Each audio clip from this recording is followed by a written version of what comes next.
નમસ્કાર ખેડૂત મિત્રો, આજે આપણે પહોંચ્યા છે યુવરાજ એગ્રોની અંદર. તો વખીડાના સાથી તો ઘણા બનાવે છે, તો વખીડાના સાથીમાં શું વિશિષ્ટતા છે જે અન્ય સાથી કરતાં? તો આજે આપણે ભાઈ પાસેથી પૂરેપૂરી માહિતી લઈએ. નમસ્કાર ભાઈ.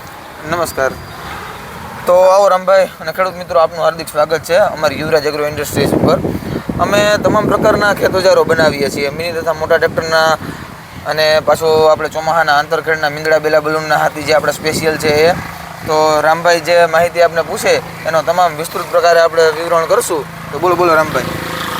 આપણે મીંદડા તો ઘણી જગ્યાએ જોયા છે, તો તેની અંદર પાટલાની મજબૂતાઈ ઓછી હોય છે. આગળના મીંદડા જ્યારે આપણે બેસાડીએ છીએ તો બેલા બલૂનનો કંઈ મેળ નથી. અવર નંબર લખવા પડે છે કે આ એટલા નંબરમાં ચડશે ને આ એટલા નંબરમાં ચડશે, ને જો એ બધું કરી લઈએ ને તો આ ઘોડીનું એડજસ્ટમેન્ટ ન હોય. ટ્રેક્ટર આપણે તો પાછું 2-3 ટ્રેક્ટર હોય તો સનેડો હોય તો એમાં પાછું યુવરાજમાં નથી ફિટ થતું, ને યુવરાજનું હોય તો કેપ્ટનમાં ફિટ નથી થતું. તો આ તમામ માહિતી આપી દો આજે. તો રામભાઈ, જો સૌપ્રથમ આપણે વાત કરીએ ને, આપણે છેલ્લા 8 વર્ષથી આ મીંદડા બેલા બલૂનના હાથી બનાવીએ છીએ અને તમામ પ્રકારના ખેત ઓજારો બનાવીએ છીએ.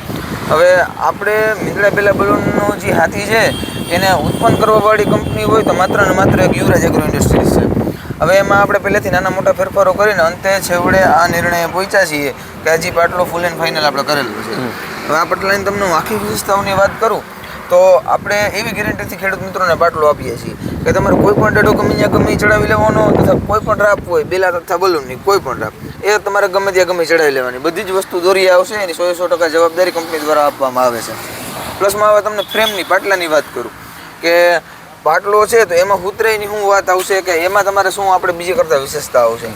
તો સૌપ્રથમ તો આપણે પાટલાની વાત કરીએ ને રામભાઈ, તો પાટલો જે આખો તમને લાંબો દેખાય છે, હવે નાના મોટી ગાડીઓમાં ત્યાં લઈ જવા માટે બહુ મુશ્કેલી પડતી હોય, તો પાટલો આપણે આખો ફોલ્ડિંગ પાટલો બનાવ્યો છે. ફોલ્ડિંગ પાટલો એટલા માટે કે આ જે તમારે જાડીનું કોઈ પણ એડજસ્ટમેન્ટ હોય, આ પાટલો તમે બે વારી દો એટલે કોઈ પણ નાના મોટી ગાડીઓમાંથી નીકળી શકે. પ્લસમાં આ જે પાઇપ છે, પાઇપની આપણે બીજી કંપનીઓ કરતાં જાડાઈમાં થોડો ફેરફાર કર્યો છે. કવડું લાંબુ હાથી છે તેને મજબૂતાઈની જરૂર પડે. મજબૂતાઈની જરૂર પડે તો જનરલી તમને બધી ફ્રેમમાં 4 mm ના પાઇપ જોવા મળશે, જે આપણે 5 mm નો હેવી પાઇપ નાખ્યો છે ફ્રેમમાં, જેથી કરીને જો કોઈ નાના મોટી અડચણ હોય ખેતરમાં કે કોઈ બીજા પ્રશ્નો હોય તો એનાથી પાટલાને કાંઈ ફેર પડતો નથી. તો સાહેબ બીજું કે આ હોલ છે, અન્ય સાથીમાં આપણે નંબર લખવા પડે છે, તો તમારા સાથીમાં શું વિશેષતા છે? શેનાથી હોલ પાડો છો? રામભાઈ, જો ખાસ વસ્તુ હાથીમાં કે કોઈ પણ પાટલા હોય, રાપના પાટલા હોય કે બેલા બલૂનના પાટલા હોય, હોલ પાડવાની ખાસ વિશેષતાઓ હોય છે. તો આપણે તમામ પ્રકારના હોલ છે ને એ VMC મશીન દ્વારા હોલ પાડવામાં આવે છે, જેથી કરીને કોઈ પણ પ્રકારનો હાથીમાં ફેરફાર ના રહીએ. તમામ કોમ્પ્યુટરાઇઝ હોલ પડે. હોલ પડવા છતાંય બીજી વાત એ છે કે તમારે આ હાથી તમે લેવો એટલે આમાં તમારે 28 ડાટા ભેગા આવવાના છે. 4 પ્રકારના ડાટા આવશે 28. એમાં 10 બેલાના ડાટા, 10 બેલાના ડાટા, 13 મીંદડાના ડાટા અને 5 બલૂનના ડાટા. આવી રીતે તમારે આખો સેટ આવવાનો છે. હવે 28 ડાટાની જોડીમાં કોઈ પણ ખેડૂત મિત્રો એક ઢગલો કરે એટલે પૂરવામાં મુશ્કેલી પડે કે આ ડાટો ક્યાં ચડશે, આ નંબર ક્યાં આવશે. આપણા પાટલામાં કાંઈ પણ નંબર પ્રકારની જરૂર પડતી નથી. કોઈ પણ ડાટો તમારે ગમે ત્યાં ગમે ચડાવી દો, કોઈ પણ રાપ હોય બેલા તથા બલૂનની એ તમારે ગમે ત્યાં ચડાવી દો, બધી જ વસ્તુ દોરી આવશે, જેથી કરીને કોઈ ખેડૂત મિત્રોને નંબર ટાંકવાની કે યાદ રાખવાની જરૂર નથી.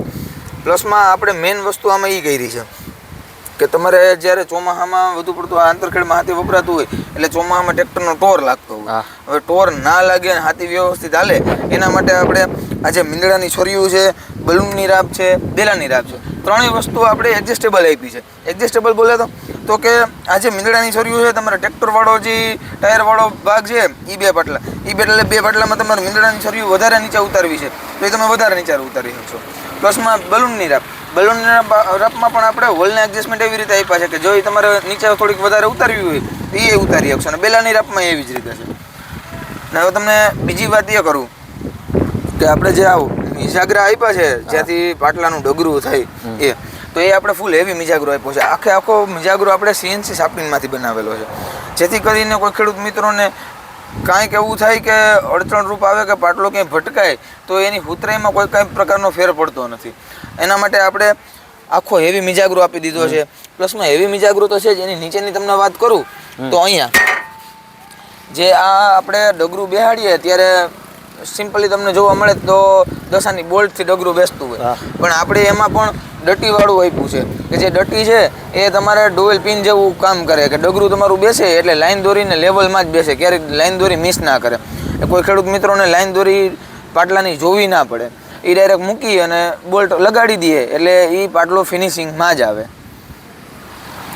પછી હવે તમને ઘોડીની વાત કરું તો ઘોડીમાં પણ આપણે ઘણા ફેરફાર કરેલા છે કે સિમ્પલી તમને બીજે બધા પ્રકારના હાથીમાં ઘોડી જોવો તો એ 12 mm પાટામાંથી ઘોડી જોવા મળતી હોય છે. આપણે એને પણ એવી કરીને 16 mm પાટામાંથી ઘોડી કરી નાખી છે.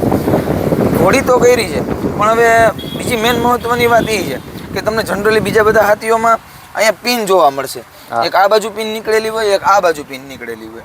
એના કરતાં આપણે જે છે એમાં કોઈ પણ ટ્રેક્ટર હોય, હવે વરસાદનું કે વાતાવરણનું નક્કી નથી હોતું હા.